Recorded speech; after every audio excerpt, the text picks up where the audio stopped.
really two medications that are being used to treat the flu, and so the demand for both of those is pretty similar, I think. Well, the flu continues to rear its ugly head. Good evening, everyone. Thank you for joining us. Cases are spiking from coast to coast, and Lincoln is no exception. That's right. With so many patients, some pharmacies are running low on medicine. So what about here in Lincoln? Channel 8 Eyewitness News reporter Brent Bonfleur has tonight's top story. Brent?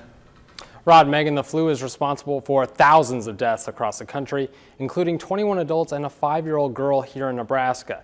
And with no signs of it letting up, some pharmacies are running short on supplies.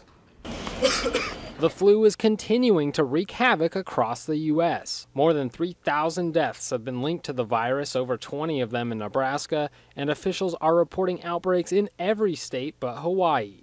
We've been following and talking with the state health departments, asking them what kind of flu activity they're seeing.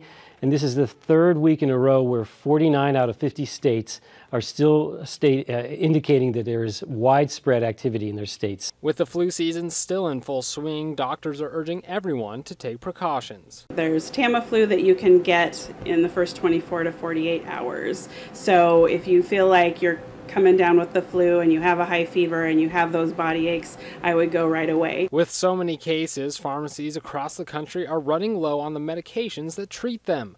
ABC News reports even giant chains like Walgreens are having trouble keeping the shelves stocked. Since the flu it's being more predominant here, we have definitely been seeing more patients coming in with the flu and needing prescriptions for Tamiflu or the generic equivalent to that. Bryce Walker is a pharmacist at Kohl's Pharmacy at 27th and Vine. He says for the most part, pharmacies in Lincoln are not experiencing the same problems as those in other areas, but says they're prepared for the increase in demand. We do have probably 5 or 6 boxes in stock, and every time we fill one, we'll replenish that so that we don't run out if there's a run on it. With flu shots readily available across the city, health officials are urging you to take precautions to avoid the potentially deadly consequences.